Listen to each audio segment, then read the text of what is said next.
Now, you people, I want to teach you one thing or two or something like that. The reason why I'm giving you this, I already talked about spraying in my videos, many of them, because I know it's one of the issues that is really disturbing you or even disturbing me. What you call the tick resistance, it is there, I cannot deny, but most of the time, or how me I overcome that issue, is by increasing on the volume of the acaricide that I mix.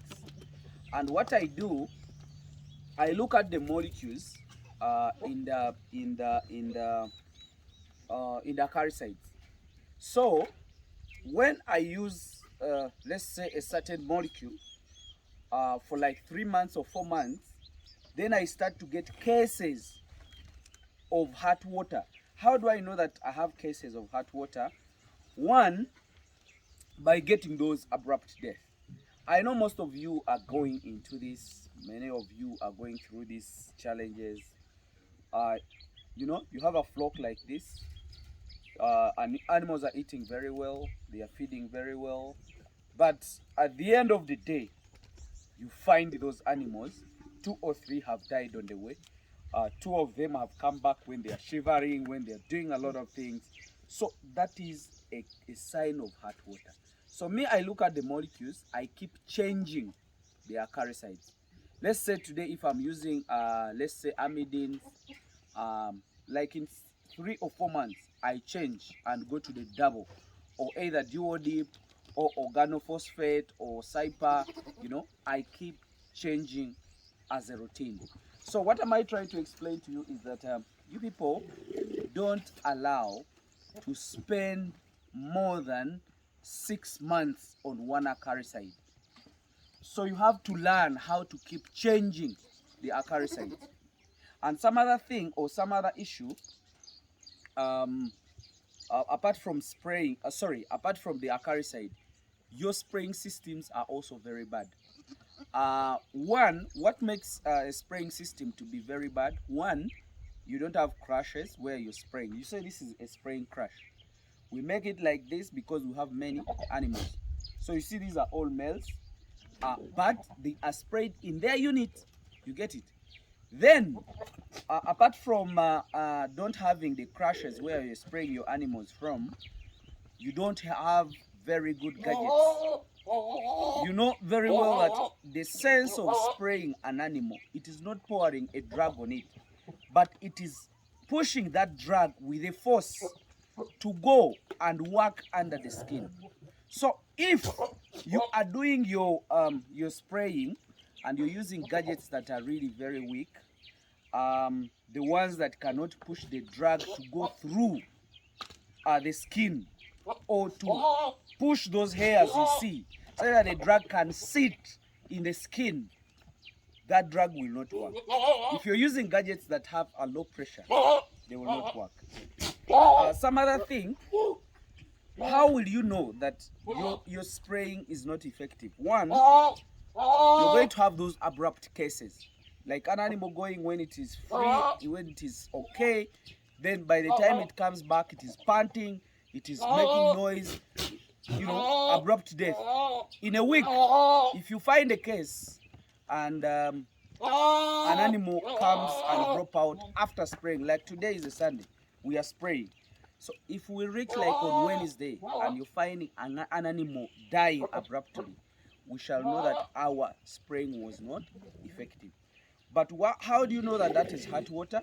An animal will have fever, it will be shivering, it will be kicking, it will be rotating. That very animal, it will have salivas or froth in the mouth. So that is a sign of hot water. When you cut it, you'll find water in the heart. Water is not supposed to be in the heart, but the moment it has that, trouble. And if hot water gets into kids, that will be very trouble, because kids are really very weak animals because they are young, so they will definitely be dying at a high rate. Then some other thing, if hot water comes in your flock and you have some other disease that is disturbing you, remember we have, let's say, CCPP or PPR. It affects the lungs. You get it? And when hot water comes, it also weakens the heart. The heart cannot pump the blood. So that means the oxygen saturation in the system will be very weak. The rate on which those animals will be dying, it will be very high. Very, very high. So what you do, make sure you do some observation. The only time that we observe that these animals are okay, not okay, is by morning, like this time, or in the evening, when they have come back. When animals are there free, that's when you can realize their sickness or their weakness. You know, do the spraying every week, monitor which acaricides you're using, and try to find out from your nearby vet what is the molecule in this drug, so that you don't do a repeat. Some of you use the same drugs because they have different trade names, and you think you're changing the drug, yet you're using the same molecule. Some other thing, you people, when you're spraying, you also have to master this. It's very hard to find a tick that is biting on top of an animal like here. No. When we look at this animal, where do we expect ticks to be? In the ears, because these ears are very long. Then where else do we expect? In the armpits, because it can hide there. Then where else? You can find it in the tail here, or under in the testes, or in the hooves. So when you're spraying, master that. Let us spray. You get it? I want briefly to show you how to do a proper spray. So like this Sunday, you people, work it out with your workers. Be together. Work with them. See what they do. Understand. That is going to help you realize the mistakes. The reason why people fail is because they fail to understand their workers. They fail to understand how they approach it. So I'm just going to do it myself, and I show you how to do just simple spray. Sorry,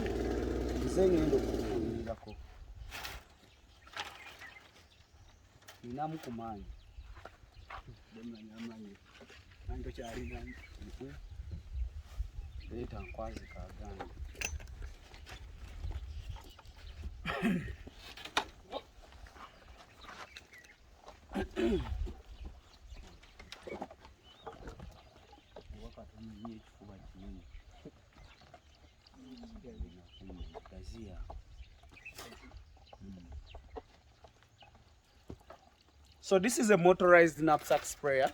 It has a very good pressure. I will actually appreciate the company that is bringing these sprayers, and that is I think that is Sembeguya Estates. This sprayer is really very good, and it's a very strong sprayer.